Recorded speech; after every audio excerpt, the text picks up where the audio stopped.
Good morning, everyone. Thank you all for joining the meeting to discuss the second revised draw proposal. This is for the Resource Adequacy Enhancements Initiative. My name is Christina Osborne. I work in Stakeholder Affairs. I'm going to be facilitating the meeting. We did post the presentation yesterday, late day. I apologize for that. I did send out a note to all of you with a link to the presentation, and also apologize for the confusion on the start time. We're starting, obviously, at 10. We are going to go till 5. We do have a lot of material to cover, so hopefully you can make it to 5, but if not, we understand. And the meeting is being recorded. We're going to make that recording available on the initiative webpage, so in case you do miss some of the meeting, the recording will be available. Okay, so I lost my prescription glasses over the weekend, so I'll do my best to read this. So during the meeting today, what we're going to focus on are the select topics that have advanced since the last proposal. Those include the UCAP need and supporting forced outage data, which includes RAIN, the must-offer obligations, planned outage process, the RA import assessment, flexible RA product and rules, UCAP for local, and then the slow DR and availability limited resources in local areas. That actually, we put out a separate proposal for that. There's a draft final proposal posted on the initial webpage, so look for that there. And then there were no major changes from the previous proposal on principles and objectives, UCAP counting rules, portfolio tests, and the backstop authority and deficiency tool. And if you note, the MIC, the maximum import capability topic, is actually being pulled from this initiative, and it's going to be a standalone initiative that's going to be started. Just FYI on that. Okay, so the agenda for the day. At the table here, we have Carl Mewson, Lauren Carr, and Chris Devin from our policy team. They're going to be presenting today. So Carl's going to start us off by going over the principles and objectives and then talk about the UCAP needs and analysis. Then he'll turn it over to Lauren, who's going to talk about the must-offer obligation and bid insertion modifications.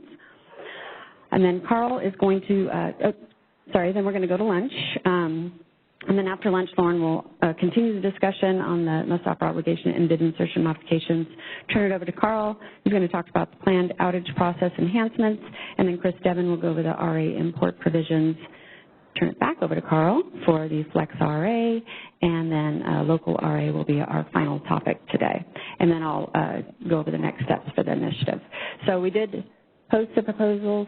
Oh, that didn't come out well. We posted the proposals on October 3rd. Those are out on the initiative website, or excuse me, the webpage.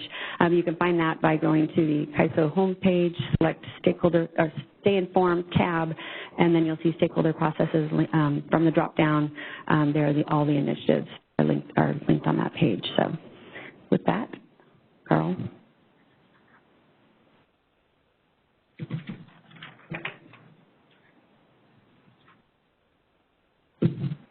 Okay. Good morning, everybody. For those of you on the phone, I'm Carl.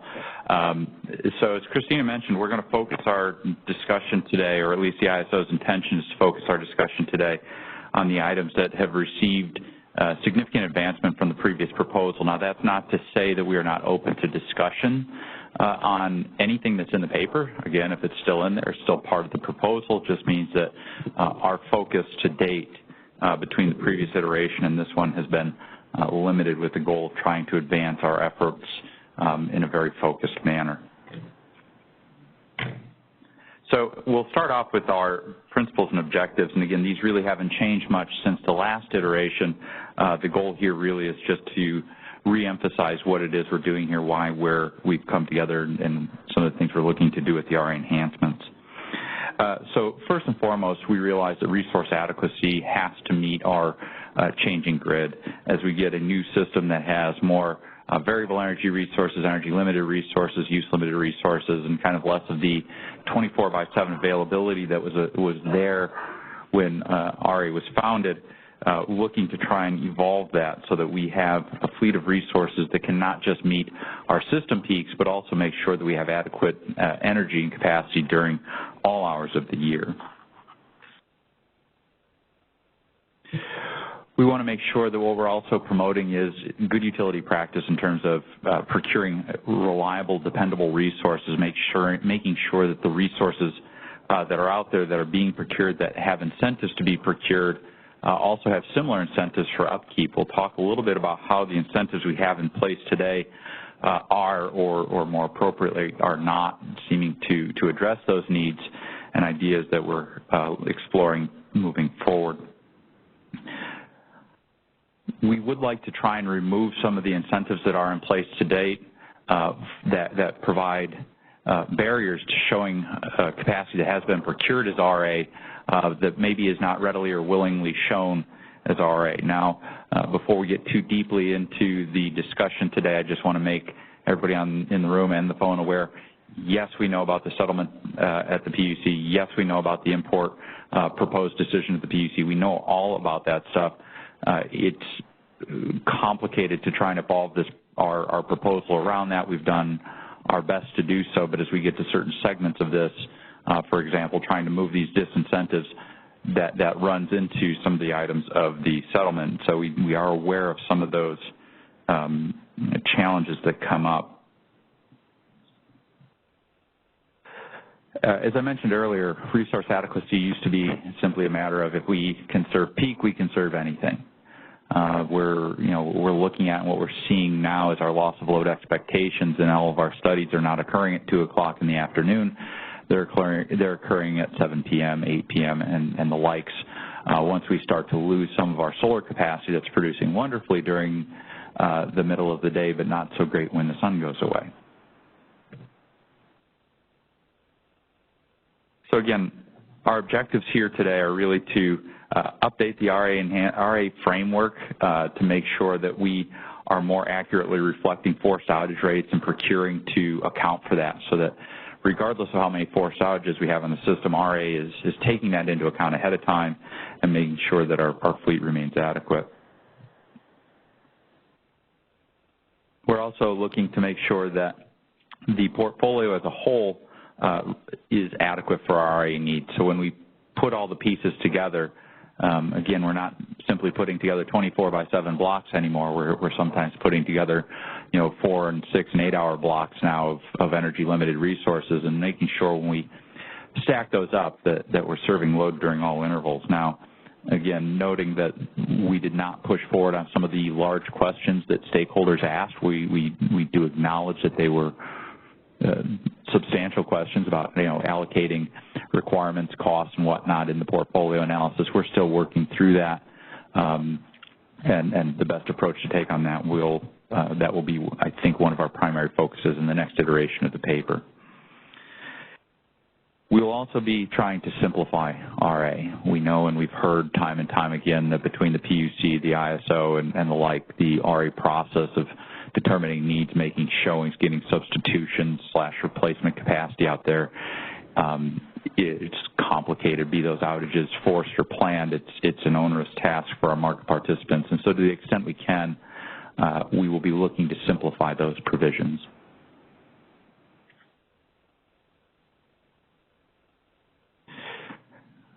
Believe it or not, we are working diligently to try and keep our proposals aligned with what we hope future PUC and LRA processes are as well. Our expectation is that we're getting ready to roll into another RA cycle. We'll be submitting our proposals as well as everybody else into the PUC for consideration. Again, we have a long process ahead of us, but we'll expect that this will go in there for further discussions, not just here at the ISO, but also with the LRAs as well. So again, looking at and trying to, the final objective that I'll mention now is the idea of we've relied to date on planning reserve margins that assume certain amounts of forecast error, which we're using CEC 1 and 2 load. We assume a certain amount of forced outage rate. We assume that we need to serve reserves and the like. And so trying to make sure that we understand and taking a look back at what's driving the planning reserve margins in terms of those, and trying to make sure that what we set as our needs is adequate given the various parameters that we kind of cram into that planning reserve margin, and just kind of assume they'll all work out to about 115%. So with principles and objectives laid out, again, we haven't changed much from the last time. I want to at least talk briefly and overview the topics of the paper. And again, we're not going to cover every single one of these today. We have, I think, 120-some slides. And so we wanted to really focus our efforts on the places where we did make enhancements, where we really felt we moved the ball forward.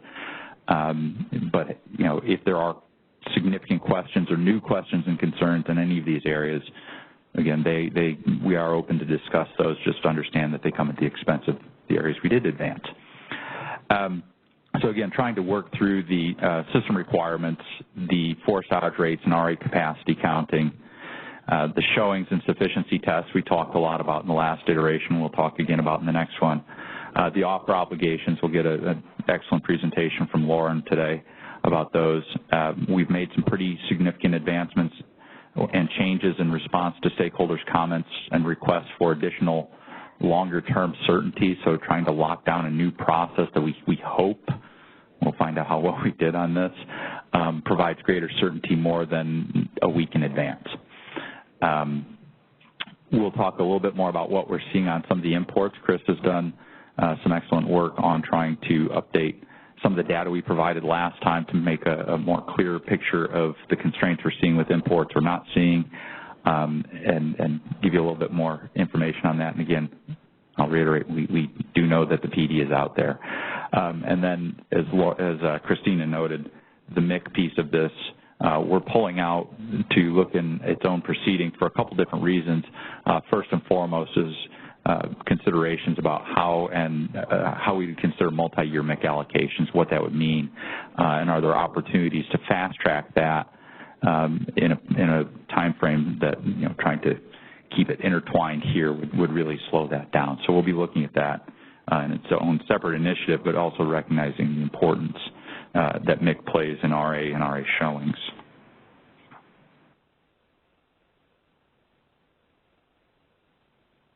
So let's get into the meat of it today. Excuse me. So the first thing that we really looked at, and I guess I'll lead this off by saying I don't think we have landed on a solid conclusion on this, but what we feel like we put forward to stakeholders here was some very interesting data that we think really starts to advance the ideas of when we're setting the RA needs, what are we looking at, what are we really talking about, trying to cram into a planning reserve margin, and is it a reasonable, feasible, and does it incentivize the right types of procurement? So we are looking at proposing a UCAP requirement, as we mentioned in our last iteration, and there's many reasons for this. The first and foremost is looking at the observations of forced outages and how they've exceeded the expectations about what they would be in the planning reserve margin. Now, when we went through the planning reserve margin and started that somewhere around the dawn of time, or at least so it feels like, it was assumed that the forced outage rate during peaks particularly would be in the 4 to 6% range, forecast error about the same, but there wouldn't be a whole lot of coincidence between the components of this. And so what we wanted to do was go back and question that hypothesis. How are we doing in terms of forced outage rates? So again, with the idea that the current structure is supposed to cover forecasted load, but only 1 and 2, operating reserves, so 6% of that, which is again on the low side of, you know, your potential forecast. A 1 in 10 times 1.06 is going to give you a higher number than 1 in 2 times 1.06 for, you know, 2 reasons.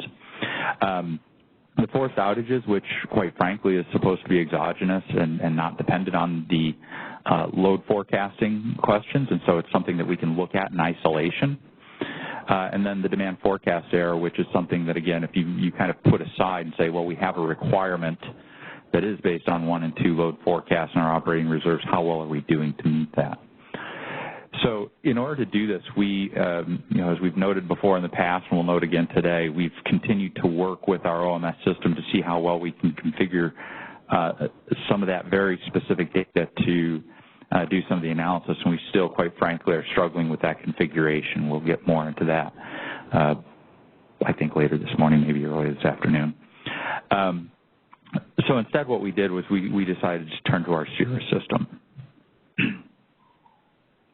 And our SIRA system is how we, at the ISO, track all of the RA showings, and that includes substitution, replacement, outages, planned, enforced, and where those are all tracked and recorded. Now, it's done on a daily granularity, so we'll recognize that up front. It's not done in the hourly granularity that the OMS systems can maybe catch some of these forced outages at. But again, I think that what you'll see is it starts to paint a pretty interesting picture. So the first piece of this we did, we took the RA showings for a 15-month period between April of last year and July of this year, and tried to break down what the RA requirements were, plus 6% reserves. We looked at this and said, this is the minimum amount of capacity we should have available on every single day. And when we did this, again, it was a monthly requirement. It was the updated CEC forecast, so the most current ones that we had, to make sure that, again, when you say this is what we're planning to address, how well did you do it?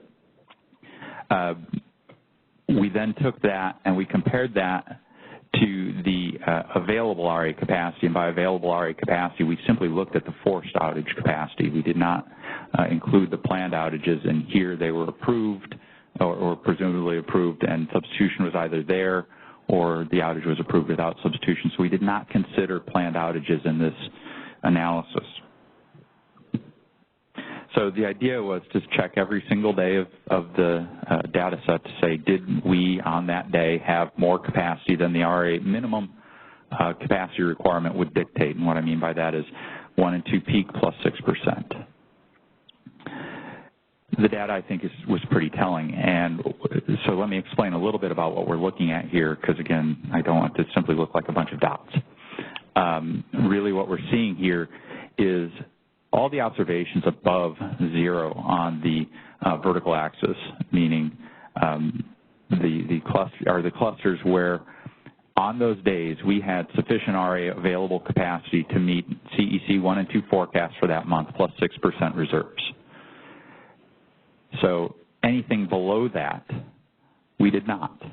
Forced outage rates were sufficient to push the available capacity down below what the RA requirements were on all the observations below that line. I'm going to go to the next slide, and then we can jump back and forth in between the two. Just give me 1 minute to explain a little bit more now, and we'll come back. I know there's going to be questions. When looking at the number of those dots, what we saw was about 17.5% of the days the forced outage rates took us down below what the RA requirement would be for that day. Now, that assumed that there were 100% of all of the RA credits were available, and the RA credits include, load adjustments, demand response, and the like. We did not include CAM because any CAM credit on one RA showing was a resource available on another LSE showing, so we didn't want to have double counting there.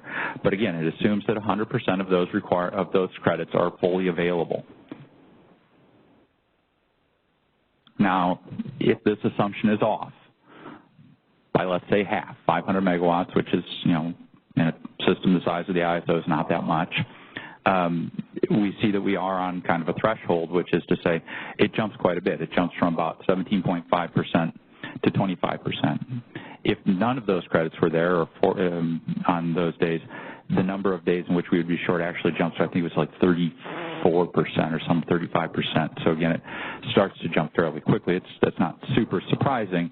It's just noting that, we're not as flush with the capacity on some of these days, and we are reliant on those RA credits. So I'm going to pause there before we get into an assessment of how the load looks. No, we had a question there, and then Doug in the back. Carl, Noah, SD. Can you go back a slide, or maybe 2? You said the 0 line is the 1 and 2 plus 6%? Yes. Where would the 1 and 2 plus 15% be? Higher. No, thank you. I don't know how else to answer that. Thank you. It would vary by month, obviously. No, right I mean, now. would it be the negative 2,000, the negative 1,000? It would be because you're effectively shifting your negatives moving that up, right? So. The way we thought about it, Noah, was that we wanted to take out kind of the exogenous things, like forecast errors gone from this. We don't worry about that because we had a 1 and 2 forecast. We assumed it was right. So the 15%, would be on top of that. But again, that planning reserve margin is built to include forced outages. So there's kind of the inverse of if we, how do I say this? If we put, I'm not going to explain this well, so I think it's probably best that I don't. Basically, we move forced outages from one side of the equation to the other side. So we subtracted out of one side, we added it to the other side of the equation so that it's all still there with the exception of forecast error. I guess the other way to say is the assumption that's built into the PRM is a 9% forced outage rate? I think it was lower than that. I think it was because, again, it's not supposed to just be forced outage rates. It's also supposed to include the forecast error. Remember, we're using 1 and 2 load, which by its nature means we're leaving a lot of potential under forecasting hanging out there without kind of explicitly saying it. The goal is to say, well, we've got this planning reserve margin that will cover that. And that's kind of lumped into the 15%. Remember, that 15% covers the fact that we used 1 and 2 as opposed to 1 and 10 or 1 and 5 or whichever one you want to use. It's supposed to cover the fact that, at the time it was developed, it was 7% of expected peak. Now, we've moved to, it's closer to 6%. Forced outage rate at the time, again, was assumed to be in the neighborhood about 4 to 6%, particularly at peak intervals, and we'll get to that in a second. All of those were supposed to be covered by that 15%. So our question was, is it still? How well are we doing under that assumption? So if I were to break out the CAISO's proposal then to putting forced outage rates onto the other side of the equation, right, then my question would be, what the CAISO think is necessary to cover the peak load forecast, the operating reserve, and the demand forecast error? We're going to cover that. No, right. I mean that's the question, right? Is how do we develop that counting convention? How do we develop those rules to say we need this much of this product to consider ourselves resource adequate? And that's by the end of this process what we hope will result. I thought I recall you saying it was that you guys were looking at 8% or 9%? We were considering 9% of UCAP. We've taken a step back from that. Just again, we want our outcome to be data driven, and we were kind of making some hypotheses about where those would look, what those would look like. And again, we'll get to this in a little bit. But the biggest reason we stepped back from that was the question of load forecast error, and we haven't been able to drill down into that more deeply to say, well, 6% covers the idea of peak if you assume the peak is right, plus our operating reserves. Then the question is, if you assume the peak is wrong, what else do you need to add? And we haven't addressed that question yet. But okay, so, and you would still be looking after or going after a CEC 1 and 2 forecast, right, for the UCAP PRM. That is a topic we'll discuss in a little bit. Okay, I recall you, the ISO confirming that in the last meeting. We did state that. We think it's fair and reasonable. I mean, in the RA proceeding, a little over, God, I don't even know how long ago, it was a year or 2 years ago. It's all blurring together now. When the ISO submitted its testimony, and we referenced this in the paper, there's some months where we see greater amounts of forecast error, wider distribution of what our actual forecasts or our actual loads are relative to the error. We recommended considerations of a 1 and 5 during those intervals. We're not backing down from that. We still think that a more conservative load estimate covers a wider range, has a much lower end risk as far as under procurement than 1 and 2, particularly in the non-summer months where we saw that wide dispersion. So we'll have some discussion of that. And again, part of why we've not come down firmly on or against that is it's an open discussion to have with stakeholders and with the PUC. So it's not something we think we can or should make unilaterally. So we had Doug in the back of the room, and then I saw Matt Scotland over here. Who over here? Yeah. Doug Bocignone from Flynn Resource Consultants. I think there might be some double counting still going on here, though, because so if the 6% is the operating reserves, right? That's where that number comes from, which the operating reserve is 3% of load and 3% of generation. So I think embedded in each of those is forecast error on the load side and some forced outages on the generation side. I mean, I think it's just sort of implicit in how those numbers were developed. Meaning that what are you carrying operating reserves for? It's for uncertainties, some of which are load-based and some are generation-based. They're for contingencies, not the type of uncertainties of load forecast error.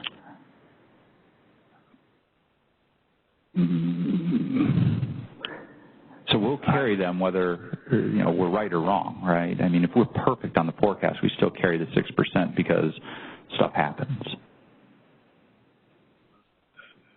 Okay.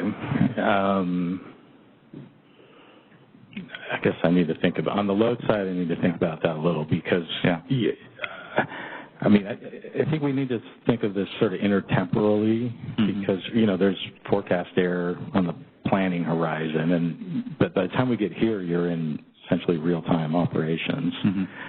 And I think there's sort of overlapping factors here, and I know I was talking about the 15% planning reserve margin. I'm not sure you can just sort of separate out and say the forecast error is only in this piece and not in that piece, and the outages are only in this piece and not in that piece. I guess that was my point. Yeah, and we tried to parse this out and make it as dry, I guess, as possible, simply like to remove some of the ambiguity. I mean, obviously it's probably not possible 100% of the time. We're open to adjustments that folks see as, if you're, when you have an opportunity to sit down and really kind of mull through this, we welcome input about, well, I figured it out. Here's where the double counting's occurring. I mean, I think it's hard for everybody out there as it is for me to kind of process and digest all of the things that are happening here in real time. So. Yeah, and the only reason I'm bringing it up is if we move to the UCAP approach where we're explicitly derating the generation capacity for historical forced outages, we haven't done that before, and, we've been okay.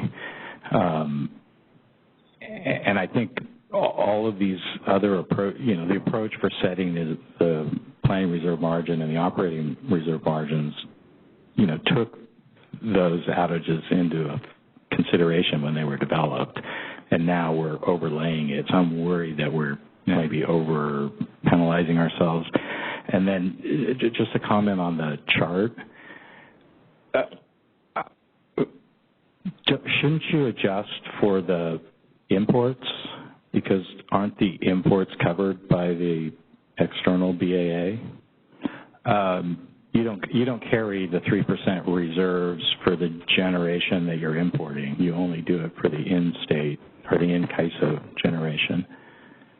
I'm going to have to double check on that. That's fair, Doug. Thank you.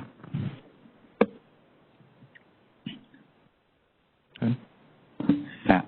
This is Matt Barmack with Calpine, and I'm just trying to understand this analysis. How different would this look if you use like the day-ahead load forecast or the actual realized load? And the reason I'm asking, one of the reasons I'm wondering how this analysis is potentially impacted by what planned outages you allow, which I thought was sort of based on more of a daily analysis than a monthly analysis. And I'm wondering whether, these dots where it looks like it's short are actually kind of low load days, and so they're allowed more planned outages or something like that. So again, the planned outages are not considered in this. When we looked at available capacity here, it was simply shown minus forced.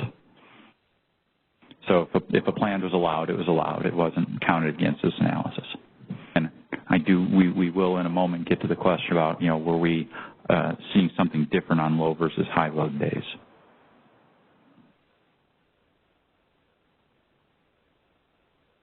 Wi-Fi is back for those of you in the room that didn't hear that, and for those of you on the phone, well, you probably don't care. Okay, questions on the phone? Marco is our? Marco, who do we have on the phone? Your line is now unmuted. Hey, Carl, it's Medicine. Just a quick question on your graphic here on page 17. In 2018, it's my recollection that there was a significant error in forecast that was detected that the ISO ended up doing CTM for. If I'm correct in that, does this reflect the revision, or does this data reflect the original forecast without the revision? Revision. Okay. All right. Thank you. Any other questions, Marco?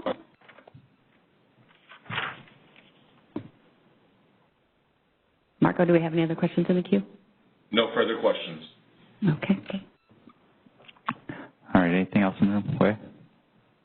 We do have a question that just came in. All right, we're going to take one in the room, and then we'll go back to the phones. What's the pharmacy? Just really quick. So on this chart, when you say the 1 in 2, the forecast is a monthly, right? Yes. Each dot is daily. Each shot is daily done relative to that monthly requirement. Okay, thanks.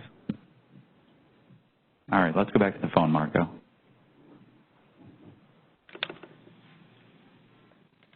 Caller, your line is now unmuted.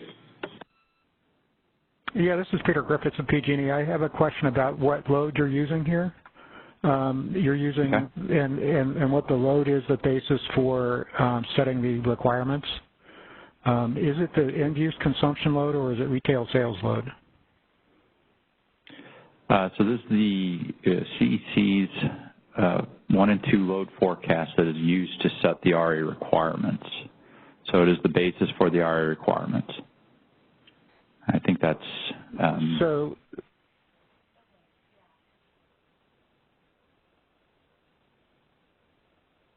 So you're basically not looking, I mean, so in not just in this graph, but also in setting what the requirements are, you're basically looking at a forecast of, and is that retail sales or is that consumption? I think that's, Kathleen, I'm going to look to you on this. The CEC number they give you for the RA numbers, and Jamie, that's sales, right? Okay, so that excludes the consumption behind the meter load, or behind the meter service. Is it the ISO's intention to essentially not to back up capacity that's behind the meter? We're making no implications to that point one way or the other on this, Peter. We're simply looking at the standards that's been put out and our availability relative to that. Okay, well, I guess it's a question of should it be, which should it be? Should it be the one or the other? And the ISO should consider what the impact is of behind-the-meter resources and whether or not the system RA is backing up those resources. I think to some degree implicitly the RA program is, but I want to make sure that certainly in this discussion of resource adequacy that question is taken into account, because it's not at all clear how those resources impact what the requirements are or what the forecasts are. Okay, thank you, Peter. Yeah, the other thing too on this graph, I found your discussion of this graph in the paper incredibly confusing. And I request that you do a better job of explaining sort of what's going on when you write it up, because I still don't know what I'm looking at when I look at this graph, largely because I don't know what the term RA requirement is and what the term RA requirement means. Is RA requirement... I'm sorry. We felt that was pretty self-evident in the idea that you guys have an RA requirement every month of the year. Yeah. But that doesn't change on a daily basis. Neither did it in this graph. Okay, so pretty much, okay, so the RA requirement minus the available RA, that's what is being shown? The available RA is shown minus forced out. minus forced out. Yes. Okay. And so I'm confused as to why, and maybe it's just my ignorance. Why is it negative? I mean, so if I have, go ahead. I'm sorry. So the axis basically says the RA requirement minus the available RA. Yes. So if it's negative, the requirement. I think your confusion though now here, Peter. I think your confusion is.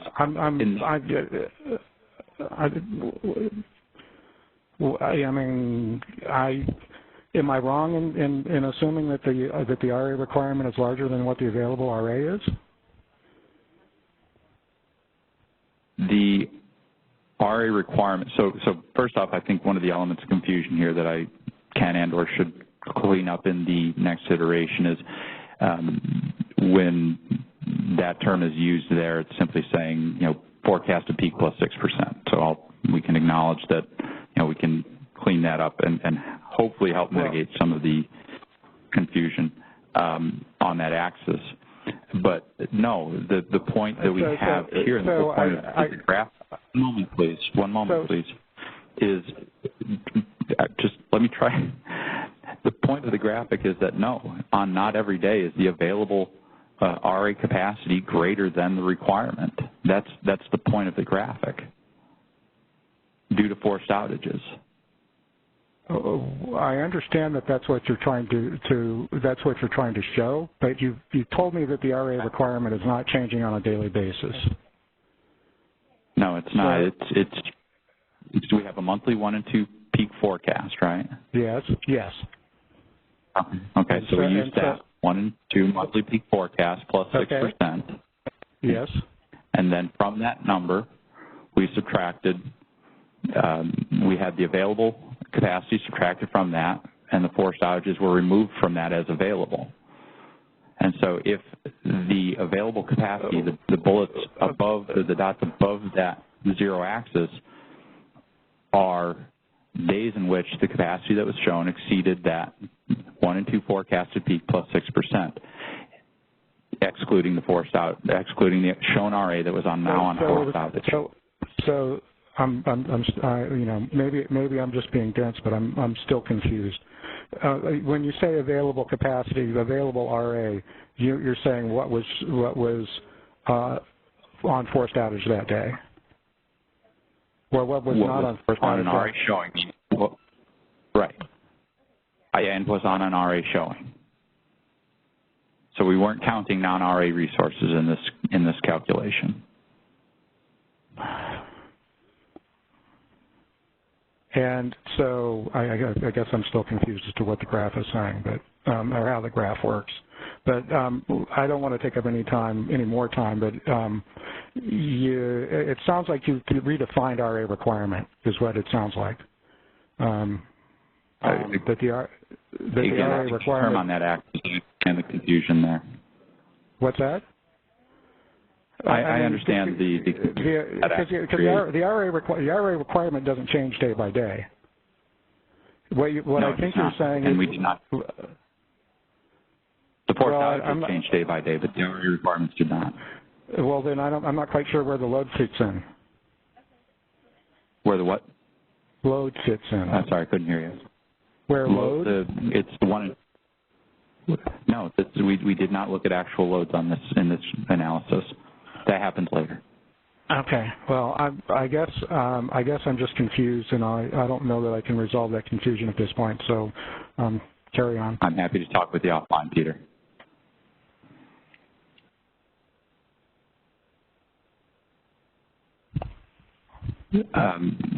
So with that, I'm going to pause and make sure that I haven't exacerbated confusion either in the room or on the phone, and take a moment for supplemental questions based on that discussion.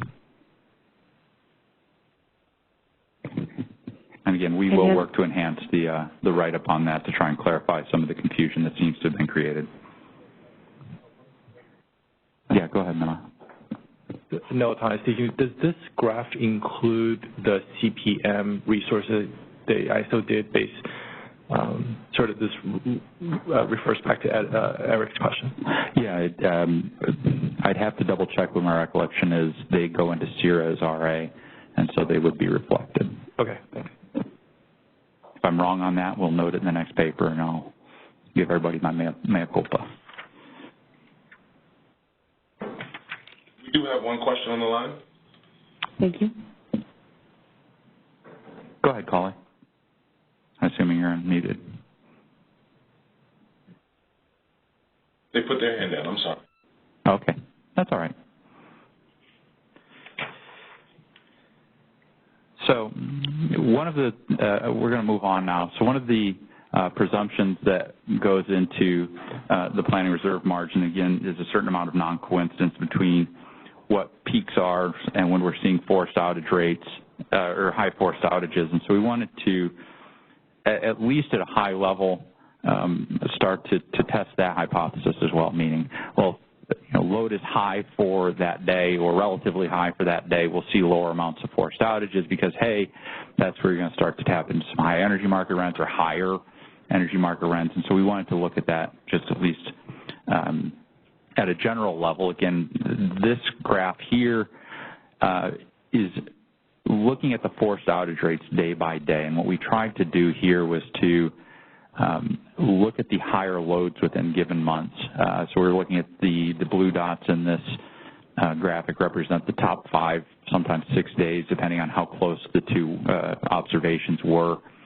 And again, this was done for May through end of the year 2018. We didn't have a chance to compile all of the load data that we used for this in time to get that done, but we did have it available from last year. So again, we realized that this slide looks like a bunch of dots, so we tried to help explain what these dots represent. What we saw, generally speaking, and again, it's not exactly the same, but if we were to add a trend line, which again I always hesitate to do because these are not necessarily something that are indicative of a trend, but something that are just indicative of a bunch of random dots on a page. But the average forced outage rates for the high load days were typically a little bit lower than the average forced outage rates for kind of the population of observations as a whole. And what I mean by that is we didn't see any real correlation between load and forced outage rates. It was pretty dispersed. As you can see, there are a couple observations where even on the higher load days, we were seeing forced outage rates in excess of 10% forced outage. So again, this is actual load. This is PI data that we've used in other studies in the past. So just so you know where we're extracting that from. And again, the forced outage rates we've seen are based on, again, shown RA relative to those resources that are forced out.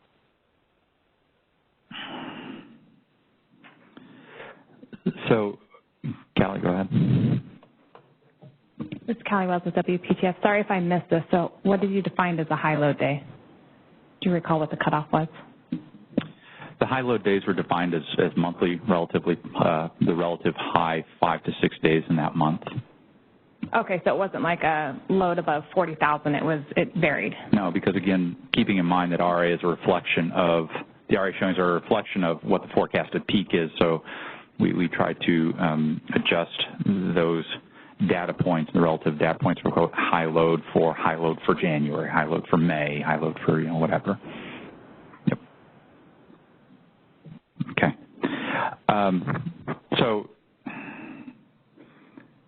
there's a lot to take from that previous chart because obviously there's a lot of dots. But by and large, the big thing we took from that is the idea that the planning reserve margin that's set now and whether or not we want to explore the idea of resolving some of our challenges moving forward by simply adjusting a PRM in an NQC world, say, okay, well, what would that mean to really adequately account for forced outage rates? So the question comes up of, do you want to look at average forced outage rates? Do you want to look at kind of higher ends of that distribution? I mean, there are some days in there that we think are anomalous, and so we're not trying to advocate for anything, in the 20+% range, as we saw a couple days that started to push that. But we were seeing pretty regularly occasions where it was exceeding 10% regardless of load, and on some days exceeding 15% forced outage rate. So if we're looking at adjustments to simply a planning reserve margin, again, we'll note that this doesn't really necessarily address the idea of resolving forced outages. That goes to the incentives about how you solve or replace or get something in there to resolve the forced outages, which we'll get to in a moment. You'd start looking at planning reserve margins simply for forced outages, not including the planning, not including the reserves, and not including any forecast error. You'd start to look at something in the range, we would argue, given this data, of something in the range of 10 to 15%. Again, that's a range. We're not coming down on anything hard and fast. We're simply saying, wow, that's a big range, and B, a big bump from what is already included in the planning reserve margin. So again, we wanted to note a bit more about the distributions here, simply to note that, again, there are some days, and you can see where the blue bars, for example, in November are extraordinarily high for the forced outage rate for the maximum. But when you look at the green bar for the forced outage rate maximum for November, it's closer to what we'd see more typically. And again, not that far off of some of the averages in those months. So again, we don't want to scream that the sky is falling. We want to note that there are maximum observations, and there's readily predictable or something that we see with normalcy, and start to think about what those look like, and we realize those are different. So I'm going to pause again because I think this really hits the core of some of the forced outage analysis that we've done, and see what folks have to say. Doug, back there, and then Noah, we'll come back to you. So, Doug Bochignone, Flint Resource Consultants. And later in the discussion, I think you're going to talk about the difficulty in measuring forced outages and how you use it going forward for developing the UCAP. Yeah. And I'm just wondering what does that say about the quality of the data that's being used to develop these charts? The quality of the data we're using to develop these charts is based on RA showings. And we have those RA showings, so it's a little more readily applicable, but to a more discrete data set, meaning to the RA fleet, not to the fleet as a whole. What we're looking for, and we'll talk about later, is the idea of how we can apply a metric universally. Whether I was shown for RA last year or in a particular month, we can still have a metric that will apply, as opposed to looking at SEER, which is a very limited subset of the data. But so you were able to identify the forced outages for RA resources? The days in which they had forced outages. So because, again, that's going to feed downstream into some of the rain penalties and settlements. So we track that through our settlement system. So we have those days identified when they have forced outages. And we have the megawatts for that forced outage in SEER as well. And then I think we have to keep in mind that there's an interaction between the planned outage process and the forced outages. And in other words, people might have tried to, requested an outage and then been denied, and then they ended up having to take a forced outage. And go ahead, I'm sorry. And so I think when we talk later about the planned outage process, I'd just like to encourage us to think about how that, improvements to that process hopefully are going to lead to reductions into the forced outages, because there'll be more coordinated planned outages. Thank you, Doug. Noah? No, Thomas Deacony. Carl, I don't recall if in later slides you go over the distinction between internal ISO resources versus imports, whether or not that data set, you saw any differences between the forced outage rates between those two categories of resources? We didn't do a specific breakout of the internals versus externals for this. We can do that next iteration without too much trouble, though. Okay, and we can do it by tech type, I think, as well. I guess my leading question then is, how would you make the determination on UCAP for imports at a later time? We've been rolling that one over in our heads quite a bit, and Chris will have some discussion on that when he gets to the podium for the imports piece of it. So I'm going to leave his thunder in his pocket to pull out at his will. Any other questions in the room? Marco, do we have any questions on the phone? We do have one in the queue. Caller, your line is now open. Yeah, this is Peter Griffiths of PG&E. On slide 19, did you calculate essentially any statistical difference between these two, or are you just eyeballing it?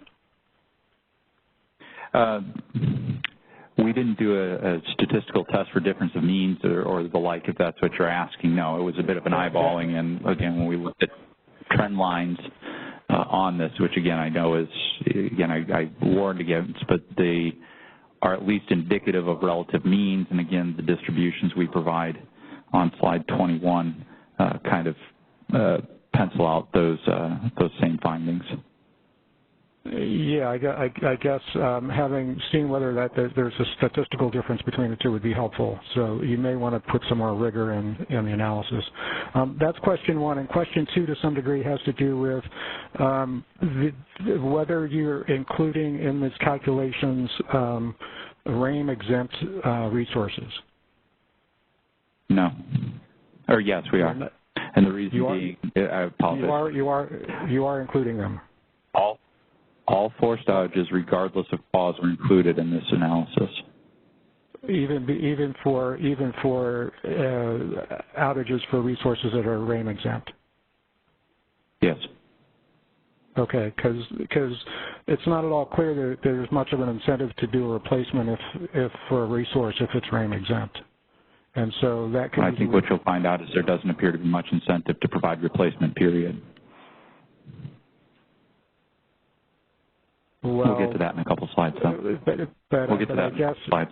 No, but Carl, I guess the question to some degree is I'm not sure that you could use these essentially to be setting UCAP then.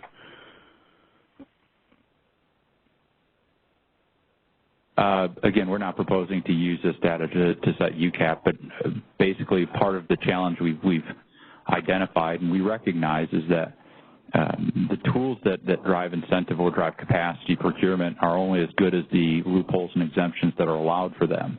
And if those are substantial, then we have problems. But again, we also need to resolve the underlying incentive challenges of our tools like RAIM and the like, providing adequate and sufficient incentives, or too many loopholes to kind of work around and avoid those penalties. And again, we'll talk about that here in a couple of slides. Okay, I guess I'm just concerned that the data you're presenting is biased by the fact that the incentives that you are saying are not working, they don't apply because of the incentives. Peter, these are, well, I guess these are simply forced outage rates. It doesn't get into the fact that it doesn't address the cause here. Isn't necessarily at some level really relevant, particularly with what we've talked about for UCAP provisions, which is to say, the breadth of exemptions from what would count is we're contemplating something much more limiting. But again, changing RAIM doesn't change some of the incentives about how you price that out, and I'll talk about some of the incentives we've seen and the replacement capacity we've seen, as well as some of the settlements we've seen as far as how different LSDs as a whole. Well, one moment, please. How different schedules coordinators as a whole are either seeing or being impacted by RAIM on portfolios versus individual resources. My only point, Carl, is that the data that you're presenting may be biased by whether there's an incentive to replace or not replace. And that's my only point. I'm not saying whether or not there's an incentive, that the incentive is working or what the right answer is. I'm just talking about the data you're presenting. So you can take it to that level if you want to take it. That's not what my question was about. My question was about essentially about whether or not these included resources that were exempt from RAIM. And that you feel there's a bias because it does include them. Well, there's a potential bias there. I mean, Yeah. And that's my question: is that, is there a bias, and is that bias much of a bias? I mean, I think you've already gone 3 or 4 slides down to say no, there's no bias here because nobody's replacing it. But I'm really just trying to look at the integrity of the empirical analysis being provided. Duly noted. Thank you. Sure. Asfat Musa, San Diego. No, you got it right into the microphone. Thank you. This is Asfat Musa, San Diego. When you use the forced outage rate in the page 17, did you use average forced outage rate for all the technology types, or you break it down? In this slide? No, 17. 17? Yes, this one? This is system-wide. These are the system-wide, like whatever resource is forced out. System-wide? Is yes. it average? No. Reported. Reported. Okay. Reported for each technology type? For each day across the system for all technology types. Yeah, we haven't, and again, we know that this is a question, we kind of predicted this question would come about, which is to say, well, how's hydro doing relative to gas, relative to solar, relative to, demand response or whatever, but we've not gotten down to a technology breakout because at some level, RA is RA. It should be reasonably technology agnostic, or at least we hope. So this is forced outage among the showing only? Yes. Okay. Thank you. No. Carl, no, SDG. Just wanted to make sure I understand this from your conversation with Peter. This data set includes all RA resources and their forced outages, and does not discount or include anything that has been replaced or substituted. It's a reporting of forced outage data on those RA resources. No, it does include the replacement capacity because that then again enters Sierra's available RA capacity. But what we'll see is that's a pretty small number. Right, but those are not counted against the resources that were originally taking a forced outage. Right. Remember, right? This is, so if a resource, 100 megawatt resource is on forced outage in this data set, it provides replacement of 100 megawatts. In theory, that nets out to 0. So it doesn't change anything. So one's gone, one's back. That's how it's dealing with the replacement capacity. For this particular slide, or yes. for all these slides? You raise a fair point, which is to say for the forced outage rates on the other side, we don't, yes, for this one, we don't connect it to a particular resource that's on forced outage for capacity. So let me think about how that would work out. So that would maybe slightly lower the system-wide forced outage. No, but we've got it back in there. Let me think about how that might impact those numbers. My initial thinking is probably not a lot, but to have it accurate, it may have some level of impact.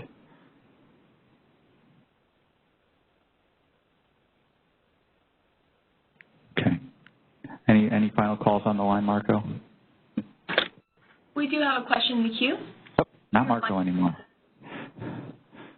Rita. Carl, it's Eric. Hi, Rita. It's Eric again. Can you hear me? Yeah, we got you.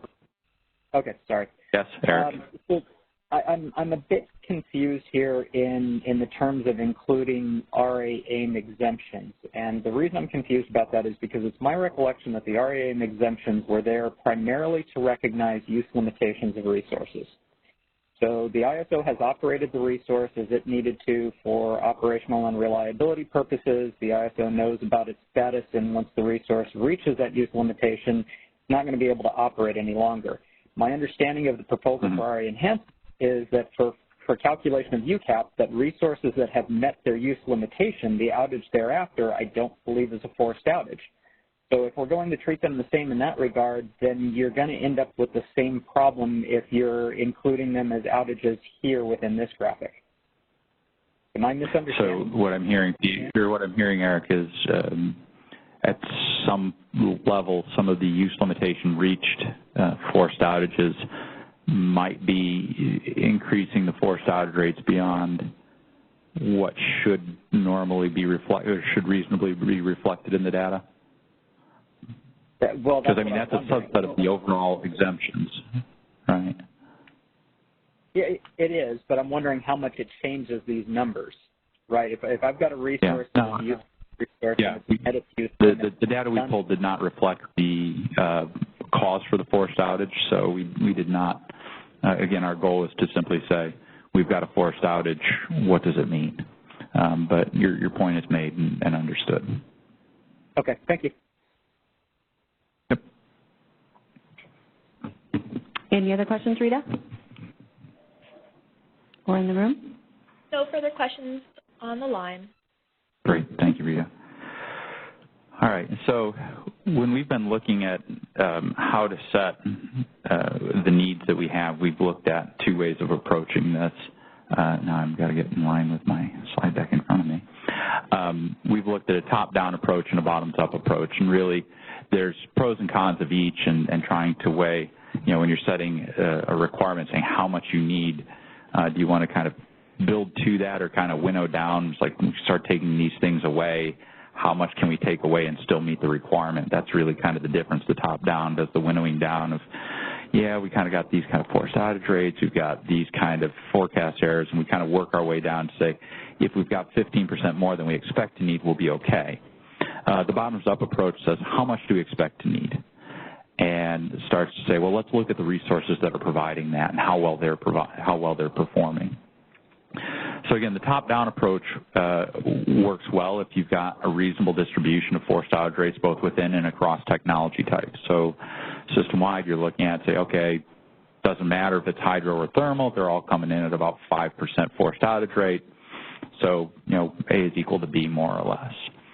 If you have dispersions either within a technology type, saying, what we put out in the last paper showed quite a wide range within the thermal fleet. Again, it was just anecdotal, not what I would call statistically robust, i.e. 2 resources. We recognize that can be a pretty wide range. The bottoms-up approach doesn't have to rely on any assumptions about the technology types or average availability or forced outage, but it does rely very heavily on an accurate forecast because that's really the heart and soul and core of the bottoms-up approach to say we need to meet this forecasted peak, be that 1 and 2, 5, or 10.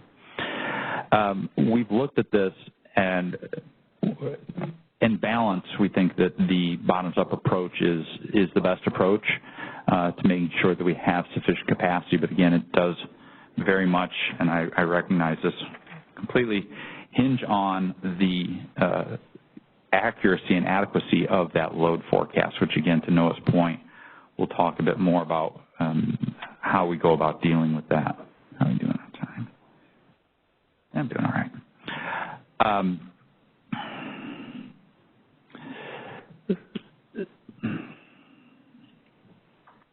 So again, the bottoms-up approach really is trying to look at and saying we don't know what resources are going to be procured in any given month, and really we want to try and avoid caring. We want to make sure that they're measured consistently from tech type to tech type and resource to resource, even within tech types.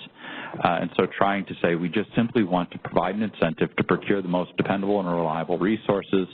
Again, this will get to some of the replacement obligations and RAIM questions that we have coming up in a moment. But again, it provides greater incentives to procure more reliable capacity and to be more reliable capacity.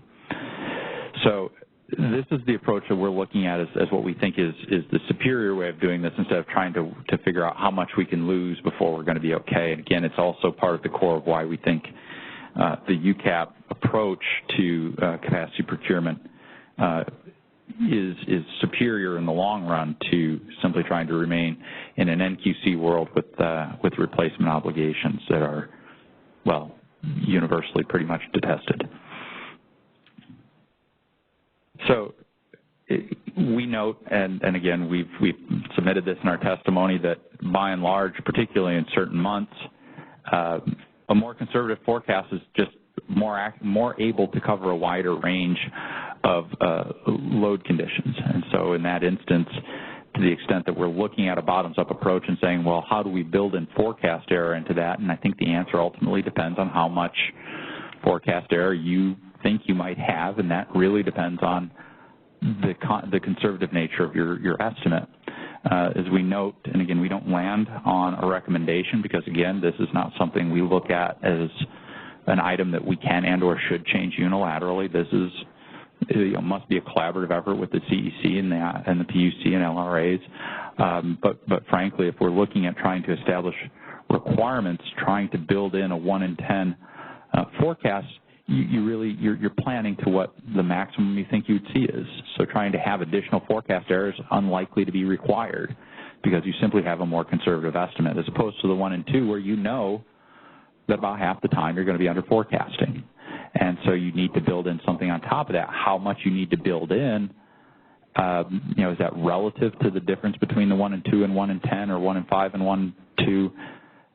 That's open discussion. But the more you build that forecast error into the requirement up front, the less you need to hypothesize that on the back side of it. So, again, we don't necessarily land on a specific conclusion on this, but simply acknowledge that in doing a bottoms-up approach, the importance of the forecast, particularly with regard to forecast error, would still need to be resolved, and we have not come to a conclusion on that.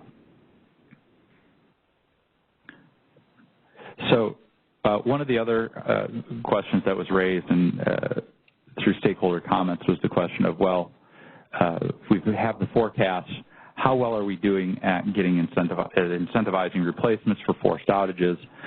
So we wanted to take a look at that. And again, as I mentioned earlier, we looked at forced outages. We did not look at the quantity of exemptions. We've got some numbers on the settlements side of this so that we can start to get a sense of how many dollars we're talking about getting settled out in and through RAIM, and then relative to the amount of capacity we're seeing coming in. So again, we looked at the quantity we had available to us, then the forced outages, and then again kind of tried to counterbalance that with the amount of forced outage substitution we provided. Again, we look at RAIM kind of as the tool as a whole is kind of a collective package, and its effectiveness you don't simply measure by how well certain outages are being replaced, because again, how you are able to report something as either exempt or not exempt then becomes critically important. It's really a question of, is the tool as a whole incentivizing replacement? If so, why? If not, why not? So we wanted to try and break down and see if RAIM as a whole, and again, we acknowledge all of the statements made earlier about the exempt outages. And by the way, to Eric's point, we did try and do a breakout to see if we were seeing more forced outages towards the end of the month that were getting replaced or not, to see if there's any difference or breakouts of when outages were happening. We didn't identify any. But again, that was simply through some playing with the data. But what we did see is that by and large, there was very little capacity being replaced for forced outages. You can see that we were topping out somewhere in the neighborhood of about 1,000 megawatts. So we weren't, in days when we were seeing 3,000 and 4,000 megawatts of outages. So, on those glorious days when we were getting about 25% replacement of forced outages, that's still, let's remember earlier we were seeing how the RA showings right now, and again, I understand there are incentives along that, but small changes could lead to large deficiencies. There's, a large number of days of deficiencies relative to some of the showings. So we were not seeing a lot of forced outages with replacement.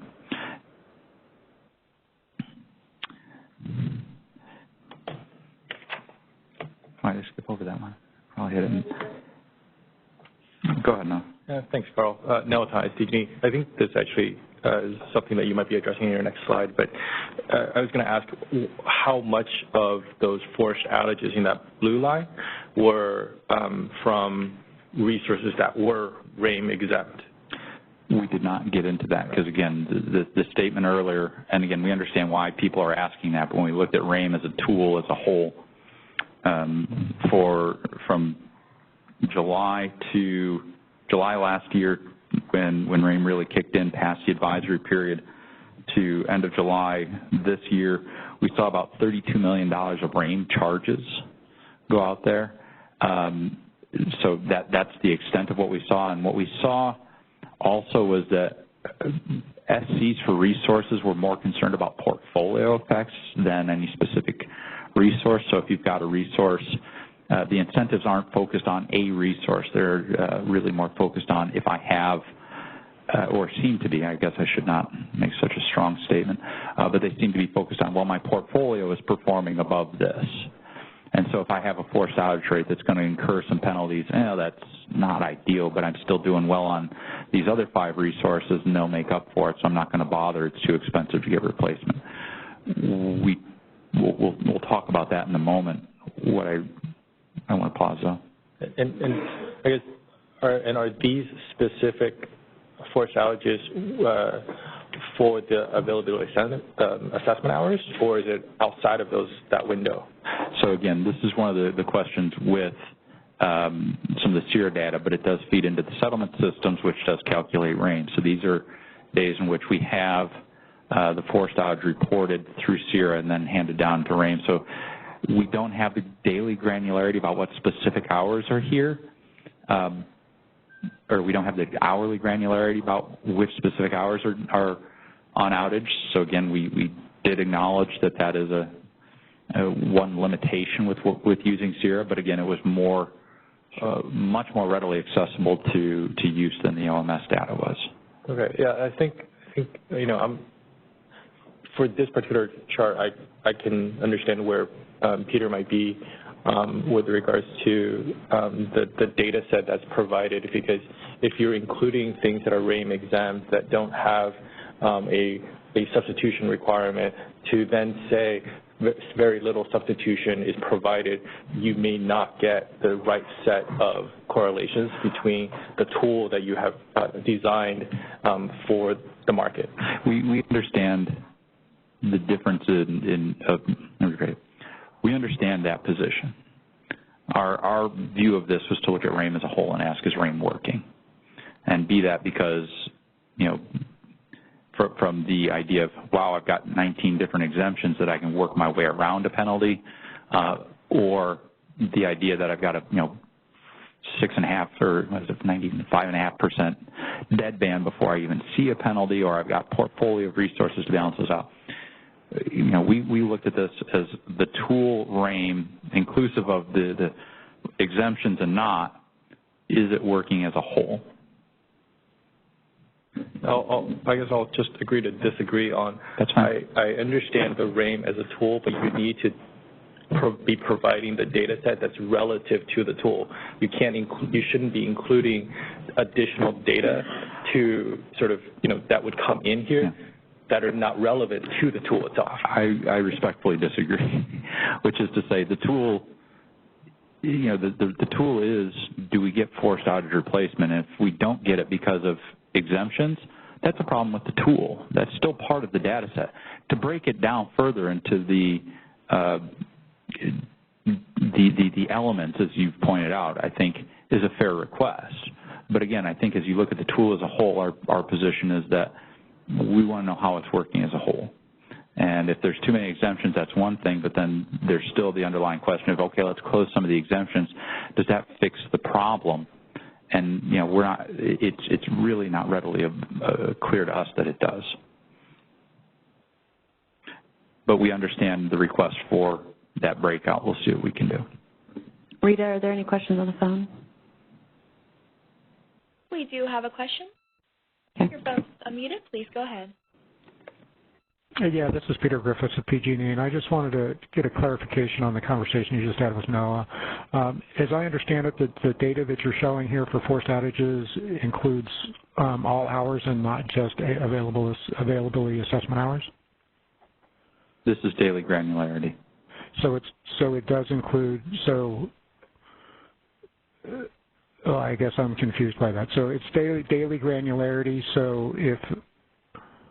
For both the forced outage and the replacement capacity. Okay. So it's possible that the forced outage could be... Okay, so the forced outage, so these are daily observations.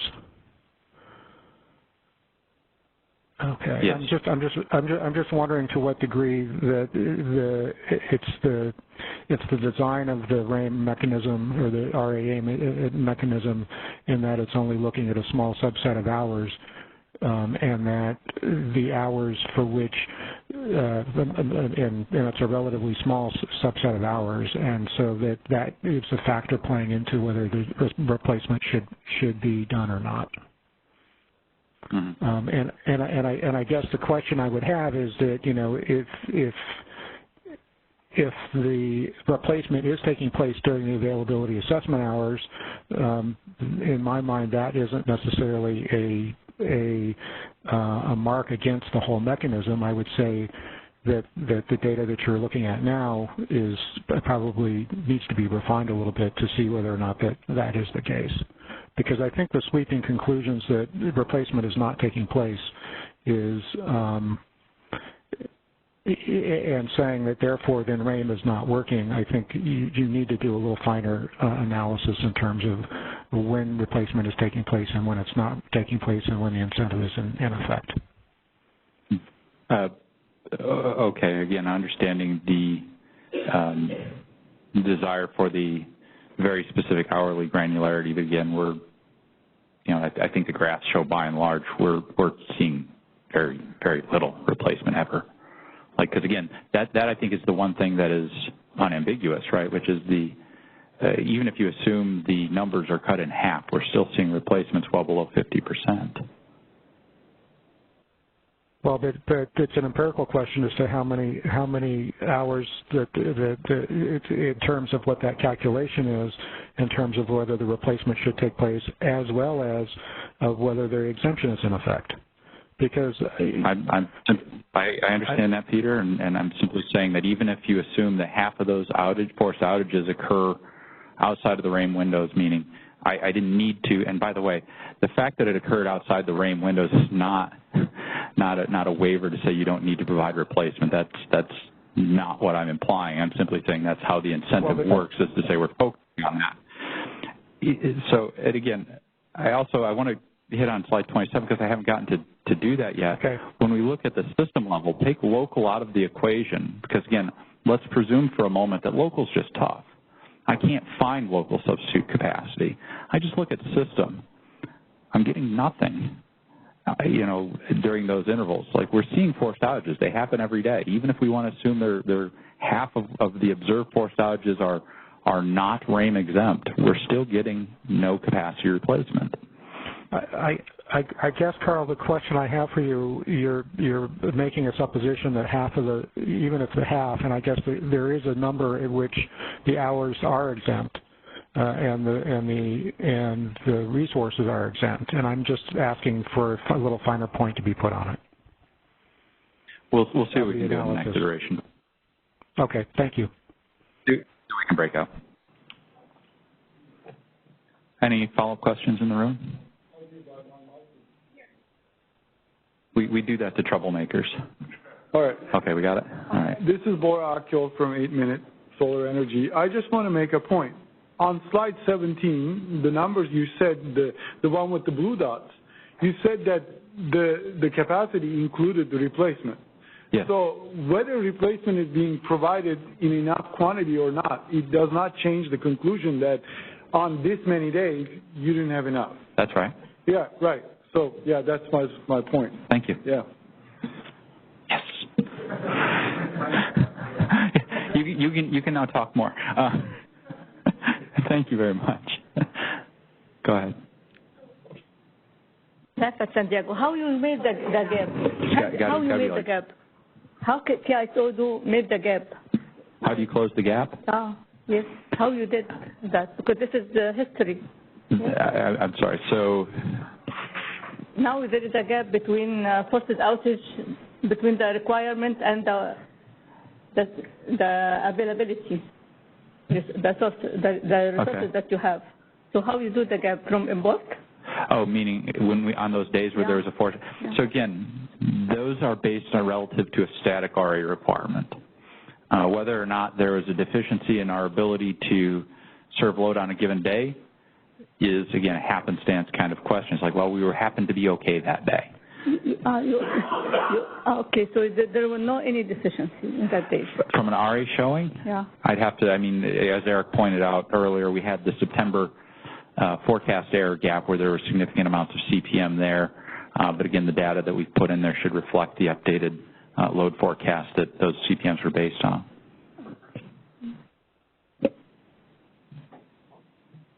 Jamie, go ahead, please. Yeah, Jamie with the CPUC. It should also reflect the procurement that was done by the CAISO, right? The CPM procurement that was done by the CAISO. It's in there. And could you confirm that it does, as well as the RMR? We will. I'm near certain it does, but I will verify and validate just to quadruple check. I understand the concerns that come about with that. So when we looked at RAIM, and again, you know, our conclusions when we looked at it was simply that there's not sufficient incentives there. Why are there not sufficient incentives there? Again, which I think was what people were asking the questions about. The answer is we don't know. There's any number of reasons why there would not be sufficient incentives. We tried to run down as many as we could. You know, amongst them included that we couldn't run down some of these, like our RAIM charges already being incorporated into capacity prices.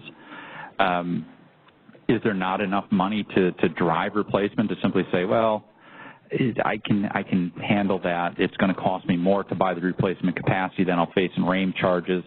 Is it due to excessive exclusions and exemptions? Meaning, you know, as I think Peter and Noah just raised, well, the tool wasn't built to do that, so we're not doing it. Well, that's still a failure of the tool. And then the deadband again saying, hey, you know, we're okay for a particular resource being on forced outage at 6.5% or 5.5% without fee, without penalty, without charge. You know, what are we seeing that, what incentive does that drive to provide replacement, especially if you're rolling through it's the 28th and it's my first outage, but hey, it happens to be peak. You know, are you going to go out and get replacement during that if you don't think it's going to impact you? And then finally, it's like something else we didn't think about. We don't know. We don't see the whole world, but we think there's all kinds of reasons why trying to set up that penalty to say we're going to try and incentivize this replacement where, again, you can find ways around that in that month of space, or there's so many ways to get around that, or to price that expected penalty in, or to balance it out with a portfolio of resources. Again, what we saw by and large is that, you know, there's not a whole lot of SCs that don't have more than one resource out there, and so yeah, I lost on resource A, but I won big on resource B and C, and so the overall costs of trying to replace that were not adequate for, you know, to drive that. So we're seeing those SCs kind of balance out in net to say, yeah, I'm a winner on some resource and a loser on others, and that's just the way, you know, the world works. Noah? Carl, Noah, are you saying that the ISO reached out to SCs and validated this? We looked at the RAIM settlement data. Mm-hmm. And you, again, we reached that conclusion through RAIM settlement data that SCs, businesses are balancing out portfolios. What we're seeing in that is that there are a significant number of SCs that come out winners on some resources and losers on others. And in balance, they're not seeing, you know, we're not seeing a wide range of this SC is a firm winner, this one's a firm loser. We got a couple on both sides of the equation, but by and large, we're seeing portfolios balance out.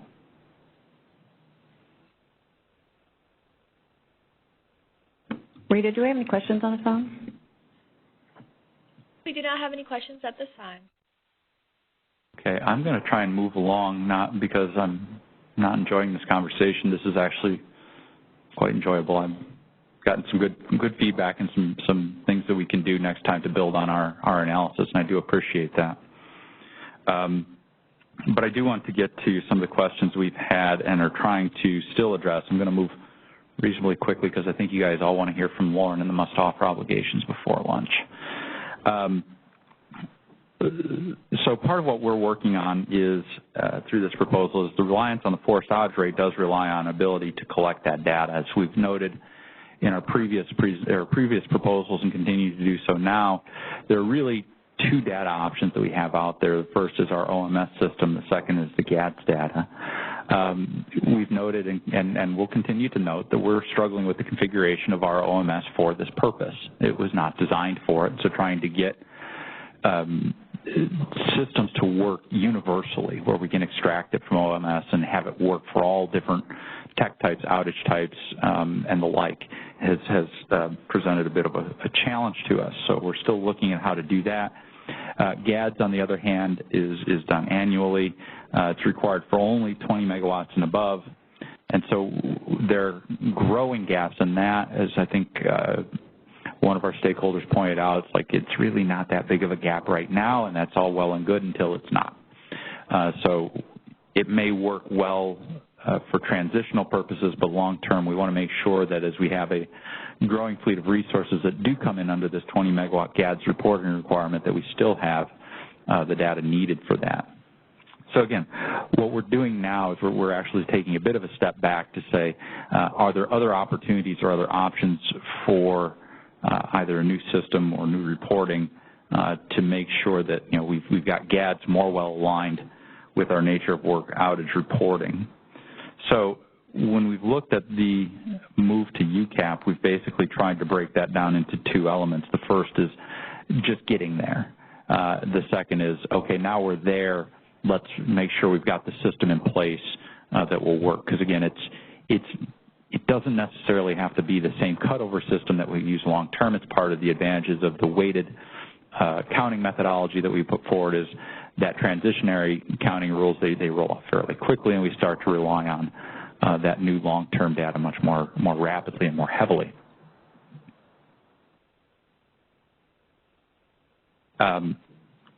So one of the elements that we hope to get out of this is that the ultimate solution, we really want to make sure that our outage reporting here at the ISO, that which is coming through, whether it be OMS or whatever system we collect this in, is really well aligned with GAD, so that if we were to use one or the other, it wouldn't really matter. We should get some fairly consistent output as to what the GADS data would report.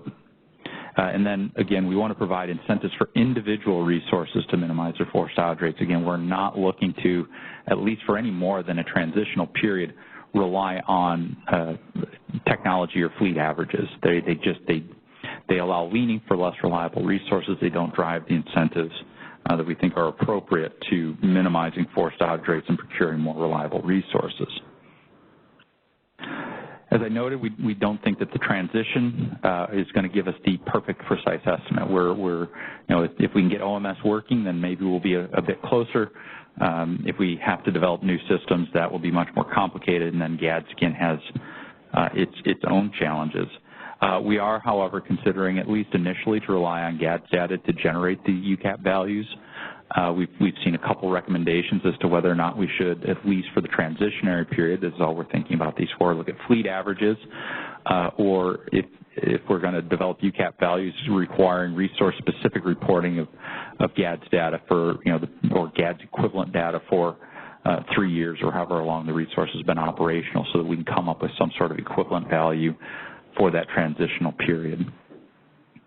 So once we have that data, then we will be able to develop the UCAP values at least for the transition period, and then try and look to see what we would do from there on. And again, as I've noted, we're still working on the OMS thing. It's just really, again, just ill-configured for the purposes we're trying to use it for. But again, the data's there. It's just how to extract it. Long term, we want to make sure that whatever we're doing tracks closely with the NERC reporting requirements, so that again, if NERC was to come and say, hey, let's see how we're doing relative to GADS, he's like, I got 5, what'd you get? They say, I got 5 too. And it's like, that's great. And so we end up with the same number. But in order to do this, again, particularly long term, requiring all resources to submit the GADS data to calculate the UCAP values, this is regardless of resource size. So, it wouldn't matter if it's 5 megawatts or 500 megawatts. Again, in order to get that UCAP value, we'd need that reporting. So yes, GADS would only require it for larger resources, but in order to get that RA value, the UCAP value, we'd need to see it for all of them. And it's, again, as I've noted, we are not looking at fleet averages for GADs for anything more than a transition. It's just, for us, it does not drive the right incentives. We are not even really looking at it as a potential for a long-term solution. So we want to make sure, again, particularly within tech types where we do see a fair amount of dispersed forced outage rates, that we're not having that leaning and procurement of the less reliable resource at the expense of more reliable resources. So hopefully there's no questions with that, because, again, it's just talking about how we're thinking about compiling data, not so much as getting into the nuts, bolts, and soup of the calculation itself, which we will look to advance in the next iteration. Doug? Doug Boccignani, Flynn Resource Consultants.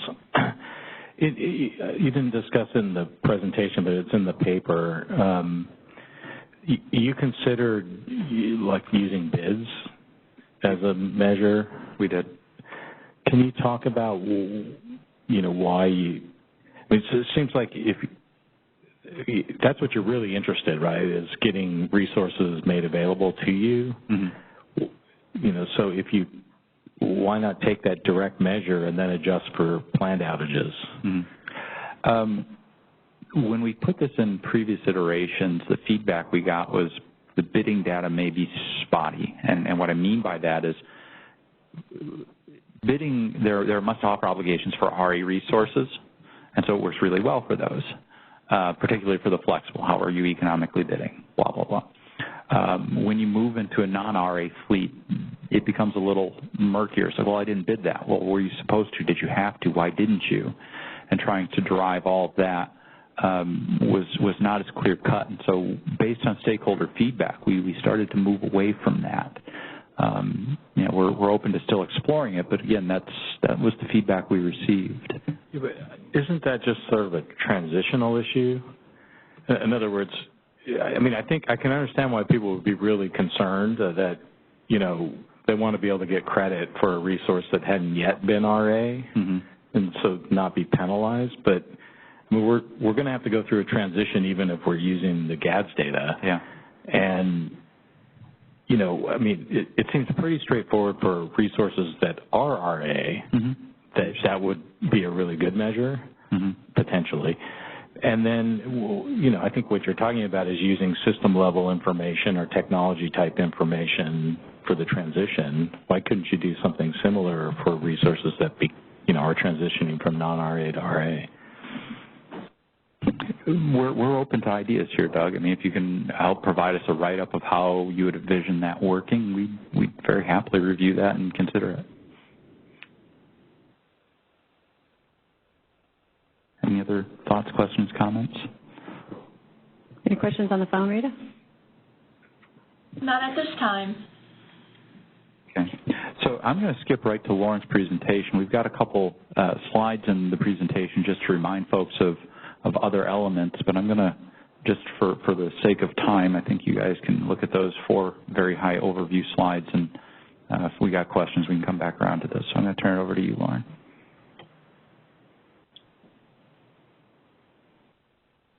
No. There. Eventually, I'm going to turn it over to you.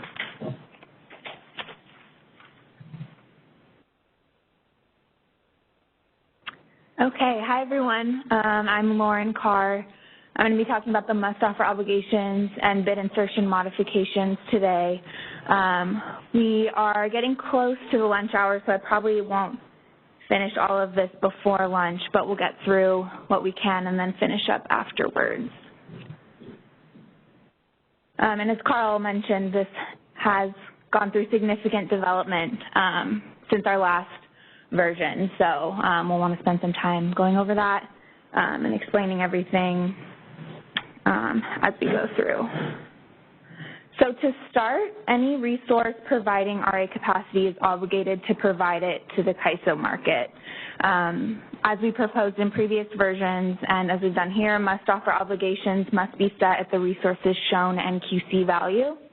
This is consistent with how other ISOs and RTOs set their must-offer obligations under the UCAP construct. And a majority of stakeholders also support setting must-offer obligations at the NQC value. So for example, if a resource is shown for 100 megawatts of NQC and it has a 20% forced outage rate providing 80 megawatts of UCAP, then its must-offer obligation would be set at the 100 megawatts that they would have to bid into the market. This allows the CAISO to simplify forced outage substitution because the RA fleet effectively provides that capacity up front. And we propose to eliminate the existing forced outage substitution rules in favor of the UCAP and bidding to the NQC. Any questions on that before we move on? Yes. Did you say, is that how other ISOs do it with UCAP? You have to bid the whole NQC? They do? Okay. Yeah, the shown NQC amount rather than the UCAP amount.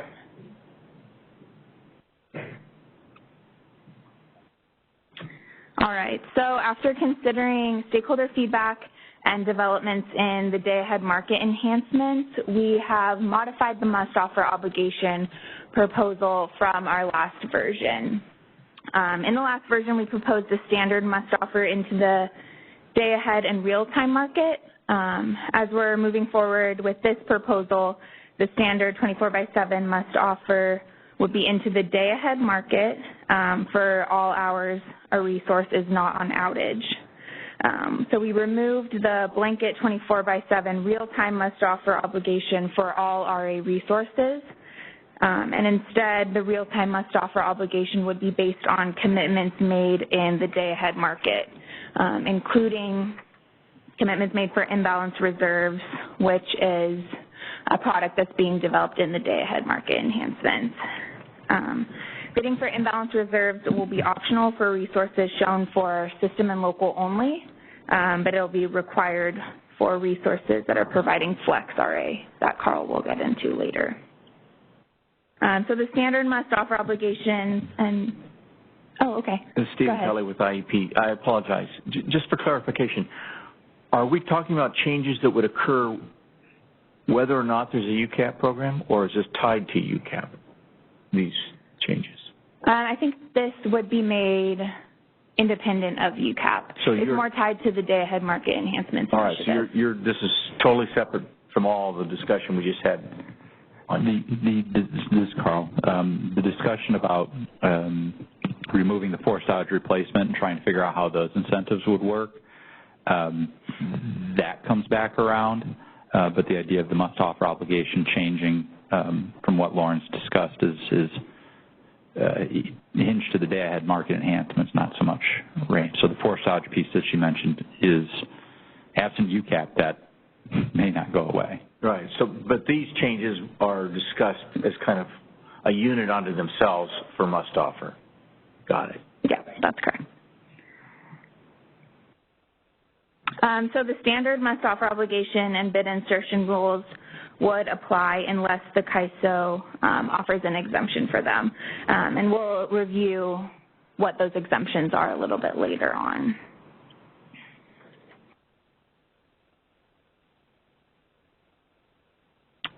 Some RA resources, we believe, must continue to have a real-time must-offer obligation due to the design of a program or forecasting needs. So, for example, reliability demand response resources, or RDRRs, are only required to participate in real time, and they're only used when the CAISO declares a warning or emergency, and it's optional for them to bid in the day ahead. So as part of this proposal, we want to keep that structure for RDRR, but have them have a real-time must-offer obligation rather than a day-ahead must-offer obligation, since they're not required to bid in day-ahead, and we only use them under emergency conditions. Sure. This is Bora from 8 Minute Solar. Quick question on this one. When you include the variable resources, do you include hybrid resources in there as well? Hybrid resources, the must-offer obligations for those are being developed in a separate initiative, the Hybrid Resources Initiative, so we don't go into it here. and those must-offer obligations are still in the development phase, so I'm not going to go into that too much here, but if you're following hybrid resources, you'll hear about it there. Yeah. So for variable resources, including VERS and run-of-river hydro, we're proposing those continue to have a real-time must-offer obligation rather than the day-ahead must-offer because they have variability intra-hour, and we think they need to bid into real-time to ensure their bids reflect their real-time availability because that can change from day-ahead to real-time. We also propose that run-of-river hydro submit their own forecast to the CAISO into day-ahead and real-time so we can have information on how the resource is available as well as ensure feasible dispatches. So this would provide them similar treatment to what's currently done for VERS, where the forecast sets the upper economic limit of the amount the resource can be dispatched. We're also considering the timing of forecast submission and must-offer obligations for demand response resources that are variable as well, and those are being developed in ESDR 4. So we're still considering whether those need to have just the day-ahead must-offer or if DR resources that are variable would need to bid that variability into the real-time instead. Jamie, go ahead. Lauren, will you clarify what DR programs that would include? So in ESDR 4, we're looking at DR resources that their maximum output could vary based on weather or time of day, so they couldn't always provide their shown NQC value. It could be more, it could be less. So we're looking at giving them similar treatment to the VERS and run-of-river hydro in ESDR.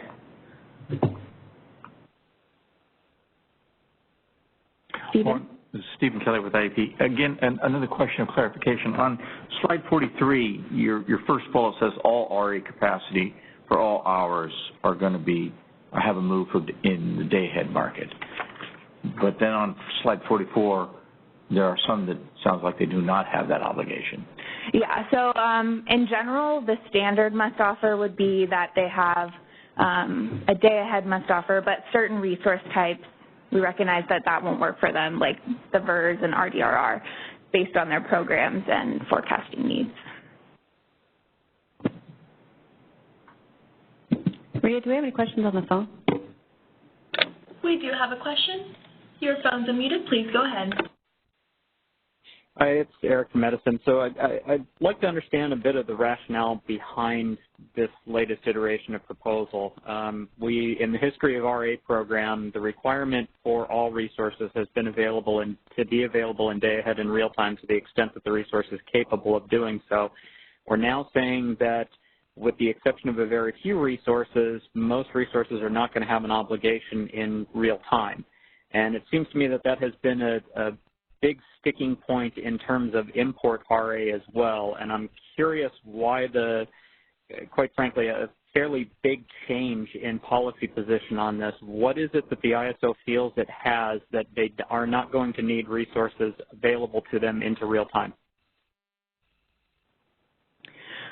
So the reasoning behind this change in direction of the proposal is really stemming from developments that are being made in the day-ahead market enhancements to introduce the new imbalance reserve product. And this product will commit resources in the day-ahead to make them available into real-time. So we're not fully getting rid of the real-time must-offer obligation. Instead, RA resources will have a must-offer obligation to bid into day-ahead. If they receive a day-ahead commitment, including imbalance reserve awards, then they will need to bid that capacity into real-time.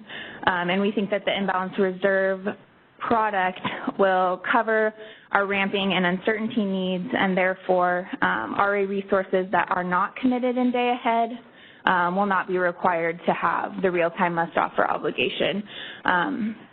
So that's a little bit of the reasoning behind why we're changing directions here. I understand that that is a bit different than it's done today, but not incredibly different than what it's done today. The ISO has RUC at its disposal, so quite frankly, if it didn't have a real-time obligation from resources today, it could RUC everything as well.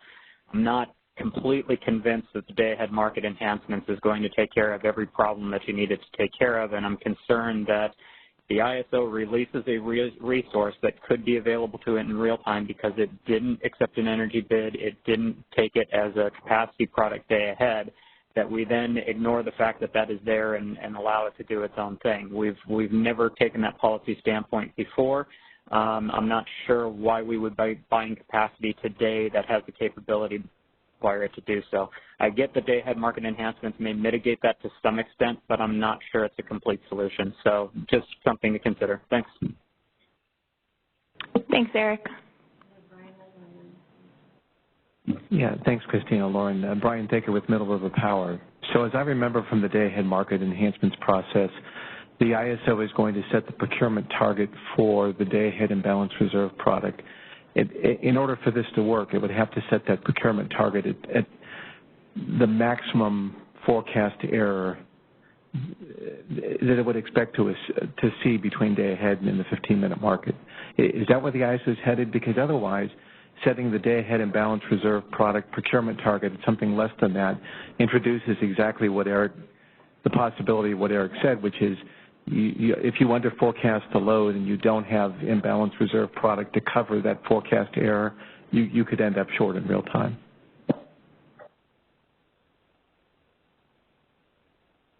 Not a question, but I guess there's clearly a nexus here, and I don't know whether it's been finally determined how the day-ahead and balanced reserve product, how those procurement targets will be set, but there's clearly a nexus between this revised offer obligation and what that target needs to be.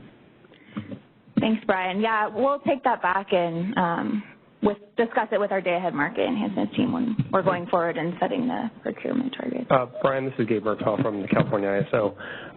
Yeah, I think they're thinking hard about what needs to be included in the imbalanced reserves, and I'm not on that team specifically. But one of the other things that they're thinking about is also, potential variability in resources, renewable resources that are on the system, and then other things that we're talking about here, like forced outage rates and things like that for resources. So there's a lot of discussion going on around that in the day-ahead markets enhancements project. Yeah, thanks, Gabe. Just 15 more seconds of soapbox. I mean, there's always pressure for the ISO to use a procurement target that's not, to try to procure to a tail event. But if you don't do that for day-ahead and balanced reserve, you're setting up the possibility of what Eric describes. So, Brian, this is Carl from the ISO. From a forward procurement standpoint, which is what we're all here to joyfully discuss today, we'll talk about that a bit more as we talk about the new flexibility requirements for RA that we're looking at going forward. As far as the specific day-to-days, you've been actively engaged. We're continuing to develop that product in the day-ahead market enhancements.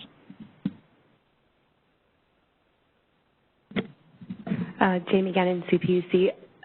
Given the interdependence of these two stakeholder initiatives, could you just kind of walk us through kind of the timing of, when the day-ahead enhancements would go through, when you guys are okay. Yeah, that's kind of my next slide. So we're planning on implementing this must-offer obligation piece of the RA enhancements, the day-ahead market enhancements initiative, and EDAM simultaneously in fall 2021. This proposal in RA enhancements is very closely tied to the day-ahead market enhancements, and we don't think one can go without the other, or that this new change should be implemented without the day-ahead market enhancements, obviously. So we are planning on implementing these things all together at one time in fall of 2021. And we're continuing to consider the interactions between all three of these initiatives going forward as we develop the policy. And my next few slides go into this a little bit more about the goals of each of these initiatives and how they interrelate a little bit further. Lauren, Noah Thomas, DG&E. However, the UCAP portion, to the extent that it's related to the must-off obligations, is not going into implementation in fall 2021, right? I read in the paper with 2023 for UCAP if the ISA goes forward with it. So the UCAP is a counting requirement, right? No, it's not a bidding. It's not a change to the bidding obligation. Well, except for 2 slides ago, if you were to incorporate UCAP, 80% UCAP, 100% NQC, and so on. Right. Right now, that would be absent. In the absence of the UCAP, the resource would still be shown for 100 megawatts of NQC with 100 megawatt NQC move. So again, the bidding obligation doesn't change with the UCAP. It's just an RA accounting element. Okay. Yeah, I'm just seeking sort of a clarification and understanding when the pieces all fall together. Okay. Thanks. Rita, do we have any questions on the phone? No questions at this time. I think this is probably a good breaking point for us to stop for lunch. So let's go ahead and do that, and then when we come back, we'll finish up with the must-offer obligations discussion. So we'll meet back here at 1.